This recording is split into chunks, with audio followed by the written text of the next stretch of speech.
시간이 되었으므로 2023년 8월 1일 화요일 아침 예배를 시작하겠습니다. 다 같이 사도신경으로 우리의 신앙을 고백하겠습니다. 전능하사 천지를 만드신 하나님 아버지를 내가 믿사오며 그의 아들 우리 주 예수 그리스도를 믿사오니 이는 성령으로 잉태하사 동정녀 마리아에게 나시고 본디오 빌라도에게 고난을 받으사 십자가에 못 박혀 죽으시고 장사한 지 사흘 만에 죽은 자 가운데서 다시 살아나시며 하늘에 오르사 전능하신 하나님 우편 앉아 계시다가 저리로서 산자와 죽은 자를 심판하러 오시니다. 성령을 믿사오며 거룩한 공예와 성도가 서로 교통하는 것과 죄를 사하여 주시는 것과 몸이 다시 사는 것과 영원히 사는 것을 믿사옵나이다. 아멘. 거룩하시고 자비로우신 하나님 아버지, 하나님의 크신 사랑을 진심으로 감사드립니다.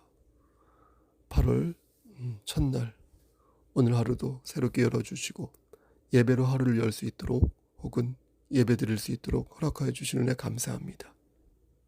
하나님, 오늘도 성령 하나님과 동행하는 삶 될 수 있도록 하시고 우리를 눈동자처럼 지켜주시사 아무런 사고 없이 하루를 보낼 수 있도록 은총 베풀어 주시옵소서. 우리 송석교회 성도들 하나님께서 장중에 붙잡아 주시사 그들의 영역의 강건함을 지켜주시고 모든 부족한 것들을 주님 뜻 안에서 채워주시기를 간절히 소원합니다. 곳간에 쌀이 떨어졌다면 쌀을 채워주시고 마음이 어지럽고 심란하여서 괴롭다면 그리스도의 평강을 허락하여 주시고 질병에 시달린 자가 있다면 여호라파 되신 하나님께서 친히 안수하여 주시사 그들의 질병을 그들의 세포를 그들의 질병을 치료하여 주시고 그들의 세포를 건강하게 만들어 주시옵소서. 우리의 자녀들과 우리의 가족, 우리 부모님들 모두 하나님 말씀 안에서 승리할 수 있도록 하시고 천국 백성으로 나고자 되지 아니하도록 주여 도와주시옵소서. 우리가 넘어지고 자빠질 때 다시금 하나님께로 돌아갈 수 있는 길을 발견할 수 있도록 우리에게 지혜 주시고 성령 충만한 자 되어서 성령의 능력으로 악한 마귀를 물리치고 예수 그리스도 안에서 아름다운 의의 열매를 맺을 수 있도록 도와주시옵소서. 구원의 투구, 성령의 검, 믿음의 방패로 오늘 하루를 충만하게 성령 충만하게 보낼 수 있도록 도와주시옵소서. 모든 말씀 예수 그리스도인 받들어 감사하며 기도드렸사옵나이다. 아멘. 하나님 말씀 로마서 6장 8절에서 14절 말씀입니다. 로마서 6장 8절에서 14절입니다. 신약성경 제성경으로 247쪽입니다. 8절 만일 우리가 그리스도와 함께 죽었으면 또한 그와 함께 살 줄을 믿노니 이는 그리스도께서 죽은 자 가운데서 살아나셨음에 다시 죽지 아니하시고 사망이 다시 그를 주장하지 못할 줄을 알미로라. 그가 죽으심은 죄에 대하여 단번에 죽으심이요 그가 살아계심은 하나님께 대하여 살아계심이니 이와 같이 너희도 너희 자신을 죄에 대하여는 죽은 자요 그리스도 예수 안에서 하나님께 대하여는 살아있는 자로 여길지어다. 그러므로 너희는 죄가 너희 죽을 몸을 지배하지 못하게 하여 몸의 사욕에 순종하지 말고 또한 너희 지체를 불의의 무기로 죄에게 내주지 말고 오직 너희 자신을 죽은 자 가운데서 다시 살아난 자 같이 하나님께 드리며 너희 지체를 의의 무기로 하나님께 드리라. 14절 죄가 너희를 주장하지 못하리니 이는 너희가 법 아래 있지 아니하고 은혜 아래 있음이라. 아멘.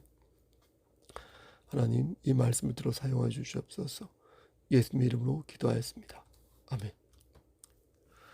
저는 오늘 강서를 준비하면서 8절과 9절 말씀을 여러 번 읽어보았습니다. 한 번 더 읽어보겠습니다.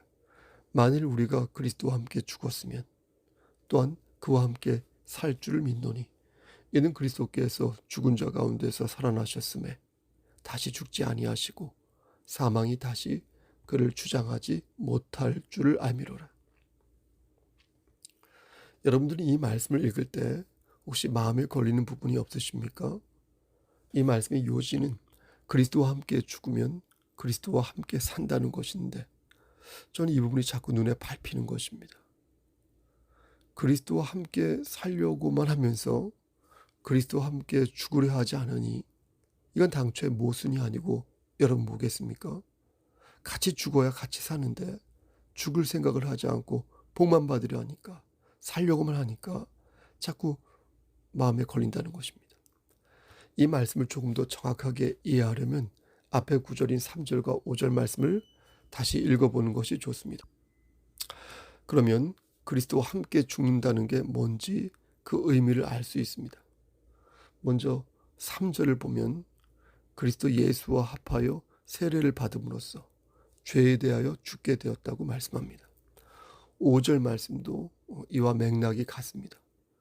성도가 세례를 받으면 그리스도와 하나가 되었다는 것을 이렇게 표현하는 것인데, 성도의 마음이 진심으로 그리스도를 향하여 있다면 그는 예수 그리스도처럼 부활하는 자가 된다는 것입니다.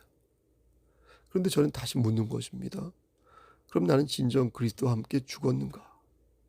그리스도 예수와 합하여 세례를 받음으로써 그 후로 나는 죄에 대하여 죽었는가? 그래서 순조롭게 성화의 삶을 살고 있는가? 이렇게 묻게 되는 것입니다.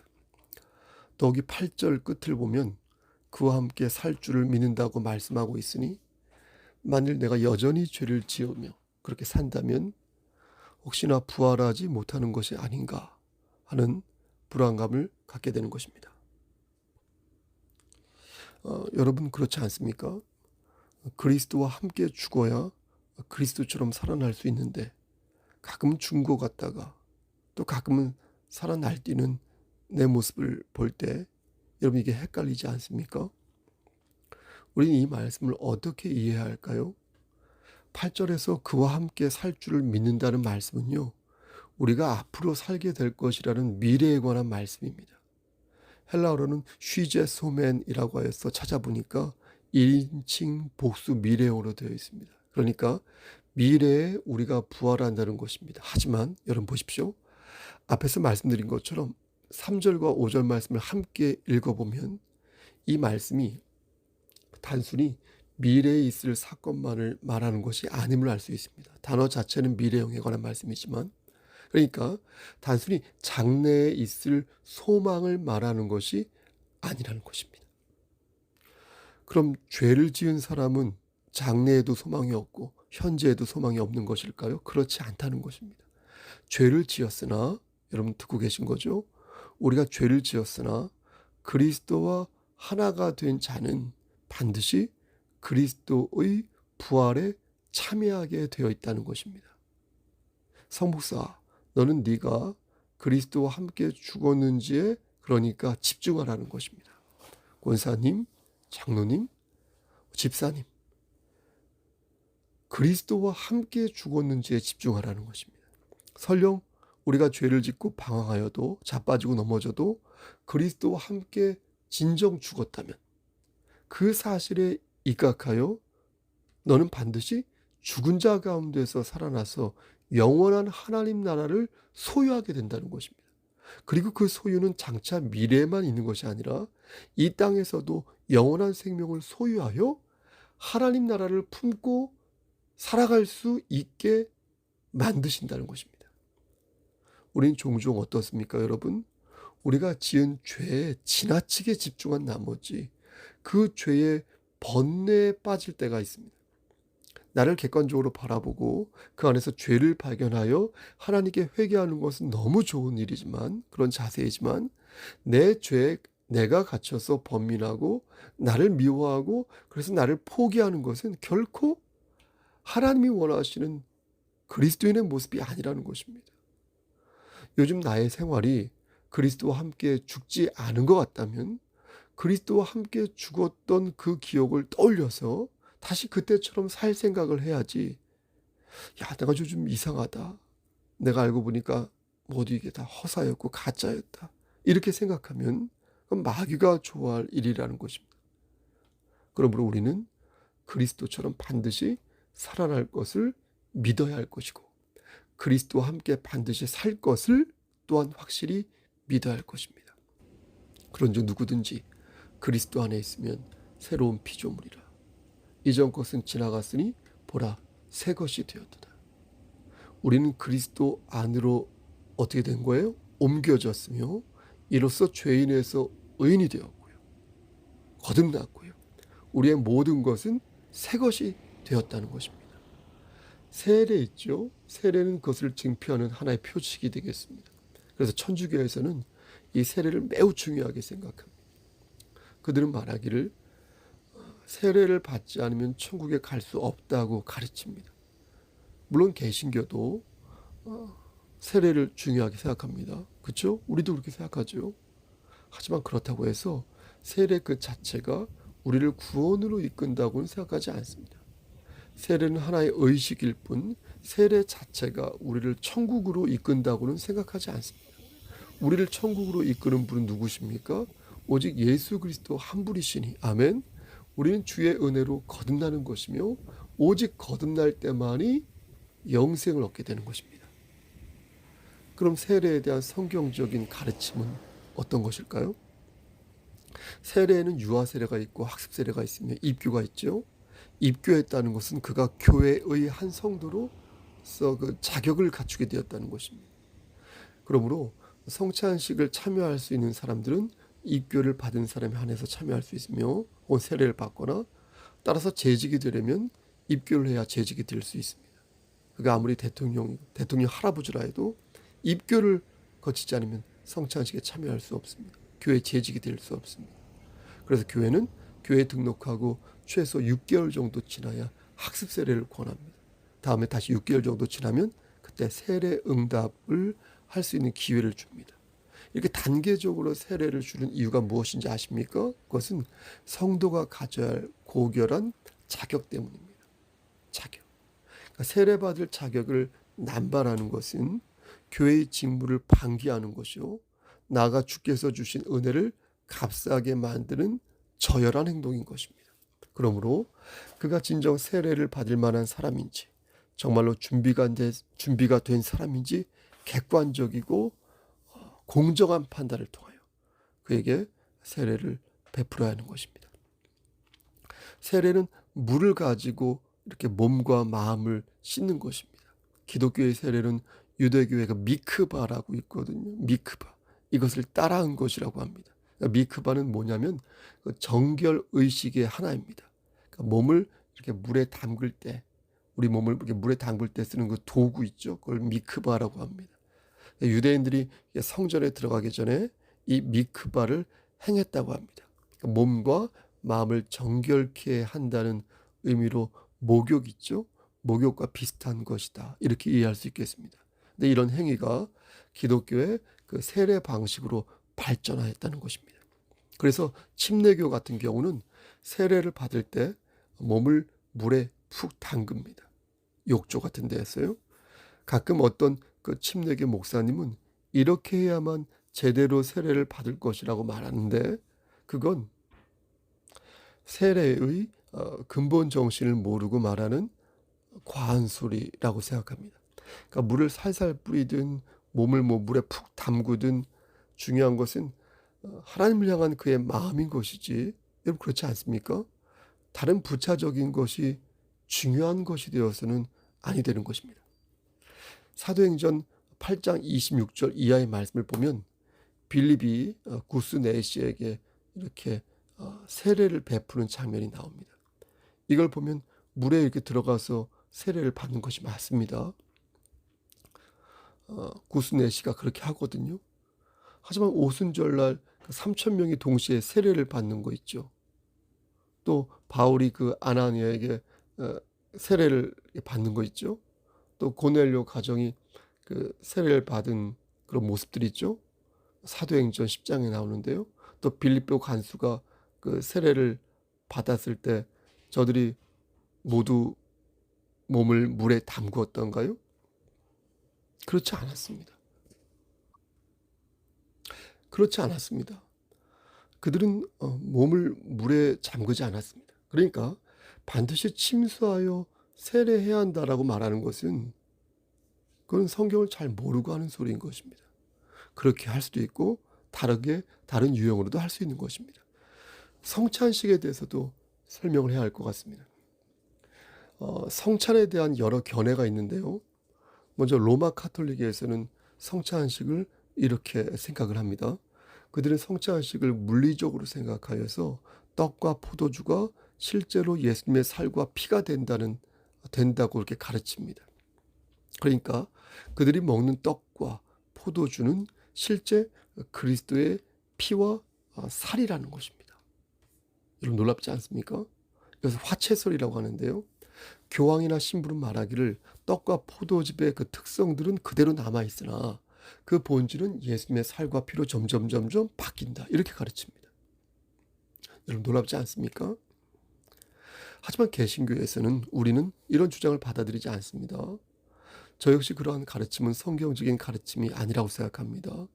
무엇보다도 저는요, 왜 그분들이 그렇게 말하는지 의도를 알 것 같습니다. 예식을 중요하게 생각하는 가톨릭은 거의 모든 부분을 교황이나 신부가 주도합니다. 여러분 그렇지 않습니까? 이렇다 보니까 자꾸만 무언가를 꾸미고 막 구겨 넣으면서 그 각각의 모티프들을 성스럽게 만드는 것입니다. 그렇게 하면 뭔가 있어 보이게 하고 그러면서 교황이나 신부를 보다 두드러지게 만드는 것입니다. 그래서 교황의 의상이 화려한 것이고 그래서 예배 의식이 점점 복잡해지고 길어지는 것입니다. 개신교는 이런 것을 따라해서는 아니 될 것입니다. 예배의 본질은 순종하는 마음에 있지 부차적인 의식에 있지 않다는 것입니다. 물론 교회 공동체가 그 의식을 지키는 가운데 그 마음을 하나로 모을 수는 있습니다. 그래서 의식에 어떤 장점도 있습니다. 긍정적인 부분도. 하지만 하나님의 말씀보다 중요한 의식은 없으며 만약 예배를 드리는 데 있어서 어떤 방해가 되는 어떤 형식이나 절차가 있다면 교회는 과감하게 그것을 없애는 노력이 필요한 것입니다. 다음에 루터파의 견해가 있습니다. 참고로 우리 장로교는 루터파가 아니라 칼빈파인데 루터는 잘 아시겠지만 종교개혁가입니다. 그는 가톨릭에서 말하는 화채설을 배척했습니다. 그 대신 공제설을 주장했는데요. 공제설이 뭐냐면요. 떡과 포도즙의 특성 그대로 남아있지만 그 위에 하나님의 뜻이 함께 있다는 의미를 가지고 있습니다. 가톨릭보다는 납득이 가지만 이렇게 되면 이것이 내 몸이니라 라고 말씀하신 주님의 말씀이 이것이 내 몸과 함께 한다 라는 식으로 되기 때문에 이거 문제가 있는 해석이 됩니다. 여러분 이해가 되십니까? 주님께서는 이것이 내 몸이라고 말씀하셨거든요. 그런데 공제설은 포도즙의 특성이 남아있지만 그 위에 하나님의 뜻이 함께 더해지는 것이기 때문에 그러면 이것은 내 몸과 함께한다 이렇게 된다는 것이에요. 주님은 이것이 분명 내 몸이라고 하셨지 이것이 내 몸과 함께한다고 말씀하지 않으셨다는 겁니다. 다음으로 쯔빙글리파가 있습니다. 쯔빙글리는 이들의 해석은 매우 상식적이고 표현이 좀 그렇지만 쿨합니다. 한마디로 말씀드리면 그냥 떡은 떡이다. 포도즙은 포도즙이다. 여기는 전혀 영적인 의미가 없다. 떡은 떡이고 포도즙은 포도즙이다. 하지만 이 해석 역시 저는 과도한 해석이라고 생각합니다. 왜냐하면 성찬식의 떡과 포도즙은 분명 영적인 의미가 있기 때문입니다. 마지막으로 우리가 따르는 개혁파의 견해, 깔뱅의 견해입니다. 칼빈이 이것을 주장하였는데 이 주장은 루터와 쯔빙글리의 중간 정도 단계라고 볼 수 있습니다. 그러니까 성찬식은 영적인 의미를 갖되 예수님의 대속을 기념하는 의미를 갖는다라는 주장입니다. 그러니까 그리스도께서 현재 영적으로 성찬식을 할 때 임하시긴 하지만 우리가 머리로는 것을 기념하여 그렇게 알고 따른다는 것입니다. 기념한다. 제가 볼 때는 이것이 가장 합리적이고 성경적인 해석이라고 생각합니다. 다시 처음으로 돌아가서 우리가 그리스도 밖에서 그리스도 안으로 들어왔는데 그 중표 중 하나가 바로 세례이다. 이렇게 말씀드렸습니다. 여기서 중요한 것은 무엇입니까? 저와 여러분들이 예수 그리스도와 함께 죽었는지 여부입니다. 그리스도께서 십자가에 달려 죽으셨을 때 우리도 그분과 함께 죽었으면 우리는 자유로운 것이지만 그와 함께 죽지 않았다면 우리는 자유롭지 못한 것입니다. 예를 들어 설명하면 여기 막 고속으로 달리는 기차가 있는데 그 기차가 지금 지옥에서 천국으로 가려고 하는 거예요, 여러분. 예? 그런데 어떤 사람은 그 기차를 멀찌감치 떨어져만 보고 있는 거예요. 또 어떤 사람은 그 기차에 탑승하는 거예요. 교회 다닌 사람 중에 기차를 보기만 하고 기차에 타지 않는 사람들이 있다는 거예요. 30년, 40년, 50년 내내, 60년 내내, 70년, 80년 내내 보기만 하다가 정작 본인은 그 기차에 오르지 않는다는 거예요. 그렇게 되면 그는 예수 그리스도가 죽으실 때 그와 함께 죽은 것이 아니기에 그는 결국 그리스도 안으로 들어올 수 없게 된다는 것입니다. 그래서 우리는 그리스도와 함께 내가 죽었는지 안 죽었는지를 잘 생각해야 합니다. 그렇다면 그것을 우리는 어떻게 할 수 있을까요? 귀 있는 자는 성령의 음성을 들으시길 바랍니다. 내가 진정으로 예수 그리스도를 마음으로 믿을 때, 그리고 그것을 입술로 신할 때 하나님께서는 그 모습을 보시고 우리가 그리스도와 함께 죽었음을 인정해 주십니다. 그리스도와 함께 죽었고 그리스도의 죽음에 참여하였으며 그리스도의 죽음에 동역하였고 그리스도의 죽음에 연합한 자로서 우리를 인정하여 주십니다. 슬플 때나 기쁠 때나 동고동락하면서 그리스도의 죽음에 참여하는 모습을 우리가 보일 때 우리는 낙오자가 되지 않고 끝까지 하나님 나라에 당도하게 될 것입니다. 어떤 분은 종종 저에게 이런 질문을 합니다. 목사님, 죽기 전에 예수를 영접하면 그 사람도 천국에 갈 수 있나요? 그럼 저는 이렇게 말합니다. 저야 잘 모르죠. 그가 천국에 갈지 지옥에 갈지. 하지만 그가 진정 천국에 갈 자라면 그럼 반드시 그리스도와 함께 죽어야 할 것입니다. 동고동락하지 않고 달콤한 것만 뽑아 먹으면서 그리스도와 함께 죽었다고 말한다면 그것은 거짓이요 술수에 불과한 것입니다. 주를 위해 죽지 않고 여전히 당당하게 죄를 짓고 산다면 어떻게 그를 그리스도인이라고 말할 수 있을까요? 그리스도의 은혜를 우리가 값없이 받은 것은 사실이지만 형제님, 자매님, 그렇다고 그리스도의 죽음에 참여할 필요가 없다는 말은 아닙니다. 이렇게 말을 합니다. 그러므로 저는 여러분들에게도 권면하는 것입니다. 오늘도 그리스도와 함께 죽으시기를 소원합니다. 죄를 멀리하시고 여러분들에게 주어진 길을 올곧하게 걸으시기를 바라겠습니다. 바로 그것이 그리스도의 죽음에 참여하는 것이니 하나님께서는 말씀을 들어 우리를 가르치시는 것입니다. 만일 우리가 그리스도와 함께 죽었으면 또한 그와 함께 살 줄을 믿노니 이는 그리스도께서 죽은 자 가운데서 살아나셨음에 다시 죽지 아니하시고 사망이 다시 그를 주장하지 못할 줄을 알미로라. 사랑하는 성도 여러분, 그리스도와 함께 죽어서 그리스도와 함께 살아나시기를 우리를 죄에서 구속하여 주신 주 예수 그리스도를 받들어 간절히 축원합니다. 아멘. 주의 기도하십니다. 하늘에 계신 우리 아버지, 이름이 거룩히 여김을 받으시오며 나라가 임하옵시며 뜻이 하늘에서 이루어진 것 같이 땅에서도 이루어지이다. 오늘날 우리에게 일용할 양식을 주시옵고 우리가 우리에게 죄진 자를 사하여 준 것 같이 우리의 죄를 사하여 주시옵고 우리를 시험에 들게 하지 마시옵고 다만 악에서 구하옵소서.